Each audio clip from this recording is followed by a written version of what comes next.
Hello, friends, and welcome back to Malicious Compliance Stories.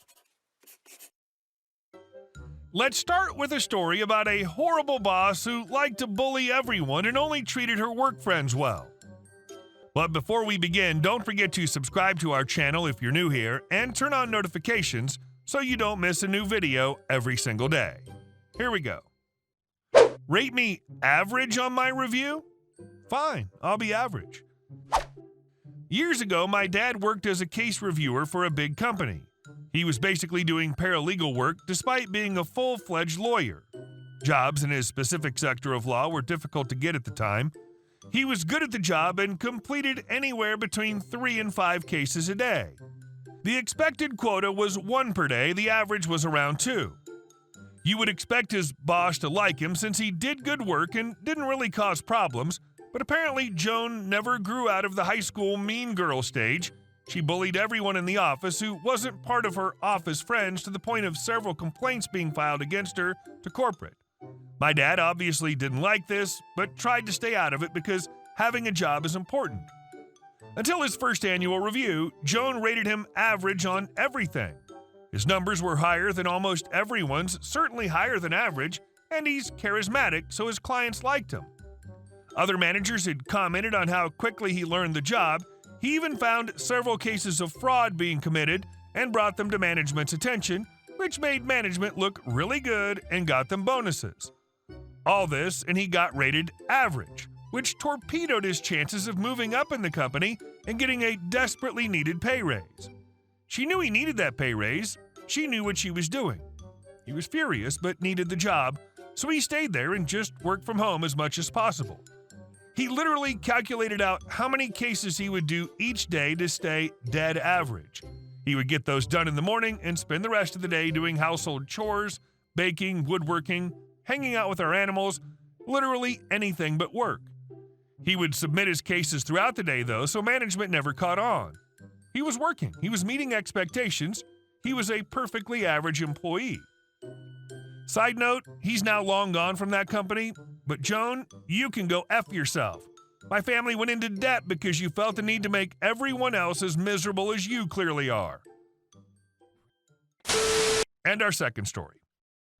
Ghetto Robin Hood tries to steal meat, arrested for a whole lot more.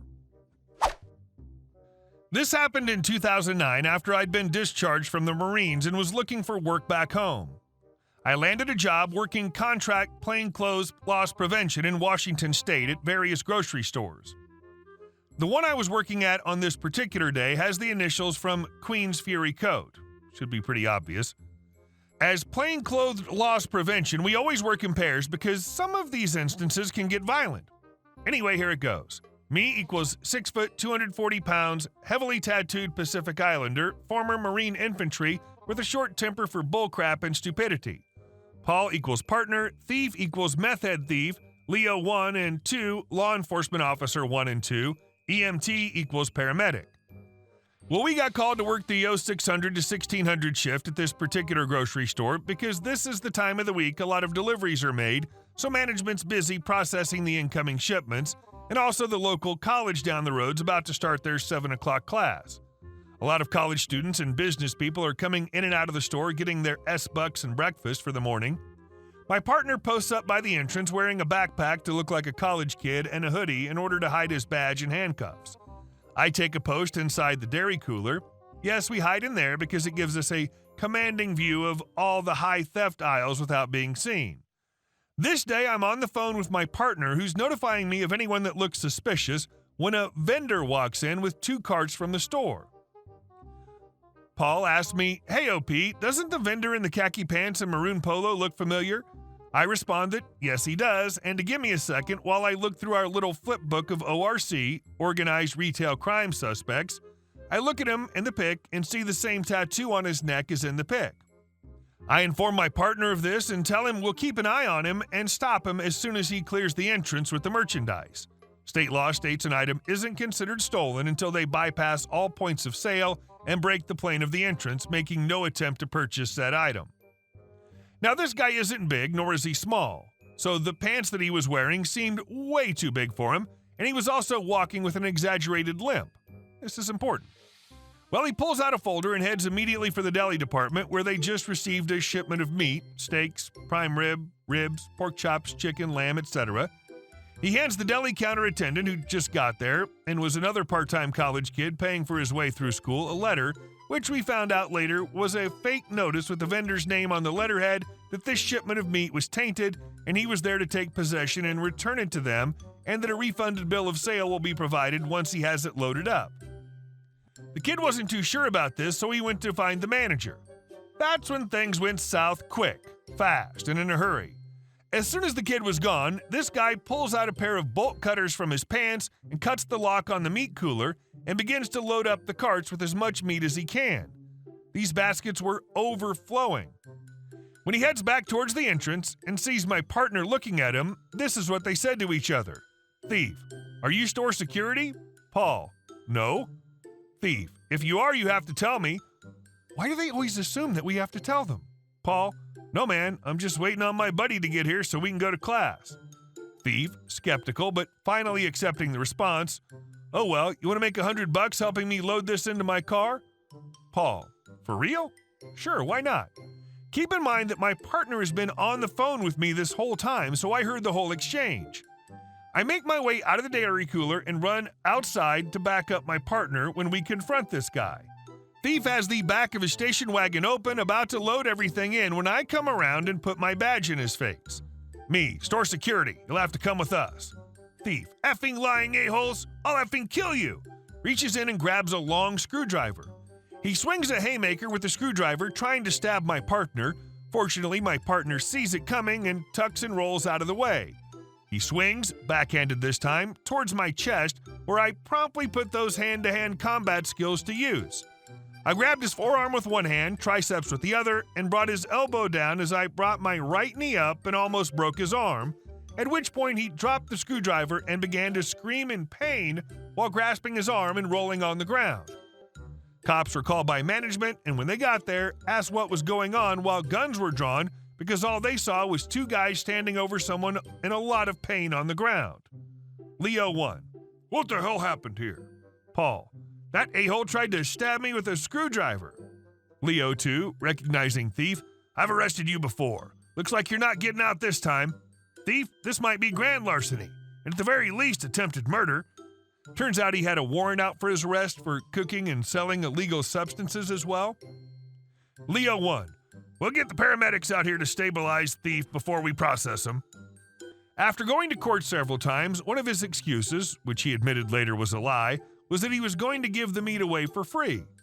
He admitted that he was actually going to sell it out of his car to some local corner store delis, the ones that have a health department rating of C or lower, LOL. He'll spend many years behind bars because what happened in the grocery store is the icing on the cake compared to the other charges he received. And before anyone asks, the reason why the meat theft could be grand larceny is because the meat hadn't been cut up for sale yet and was in full slabs, making it more expensive by the pound, which is how the store priced the items for the prosecution. The total came out to just north of $7,000. Apparently he was going to sell some of it. And our last story. Investor wants to buy my house way over market value. Sure, no problem. So I'll start by saying that this story is not mine. It's my parents' next-door neighbor of 20 years. Background. My parents and their neighbor bought homes in an up-and-coming part of Florida 20 years ago. Talking half-acre lots with 2,500 square foot homes for like $130,000. Our neighbor's home was a little smaller than my parents', no pool, and over the 20 years, the only thing done to the house was a new roof. Nothing else had been changed. Everything was still original. Appliances, paint, AC unit, cabinets, tile, and carpet. I wish I could say she took care of it and never needed to change things, but that wasn't the case. Or the neighbor's house looks 20 years old. Well, she's a widow and the house is huge for just her, so she decided to sell and take advantage of the market.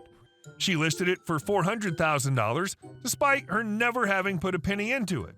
The house goes on a bidding war, and the top bidder is an investor from California. She offers to pay $30,000 over asking, pay the closing costs, and can do it the same day. The investor woman had two stipulations. Our neighbor takes the house off the market immediately, and she turns over the key to her management company with the cash for the home held in escrow until the key was turned over and our neighbor's side of the paperwork done. Now, our neighbor was upfront with this woman and the state of the home and asked if she wanted to have her management company come look at it first. The woman says, "No, I'm renting the house and it doesn't need to be painted. Just pull it off the market." This woman essentially bought the home for about $450,000 when it was all said and done. So our neighbor immediately goes to the management company office with a realtor, signs the paperwork, hands over the key, and gets the check for the home. A few days later, our neighbor gets a call from Investor Lady. She's irate. The house is in disarray. It needs a paint job ASAP, new appliances and flooring at the least. She demands that our neighbor paint the house. She won't take ownership of the home until that's done, to which our neighbor responds to her, "It's not my home anymore. It was signed over to you, and that the check you handed me is cleared. That house is no longer my problem. Enjoy." This story all came out because yesterday my parents called our old neighbor. There was a for sale sign on the house again, and we were confused. The old neighbor promptly showed up and told the story, and we're all laughing hysterically because the woman has it listed for $430,000, which anyone with eyes to tour it would never pay, and even if she did get it, she'd still be losing a F-ton of money. Who doesn't love a story when greedy investors try to inflate the market and lose big? Investors like her are just greedy leeches inflating the market artificially to make more money off poorer people. Glad she got effed. Hey guys, thank you all for watching the video. I'll see you in the next one.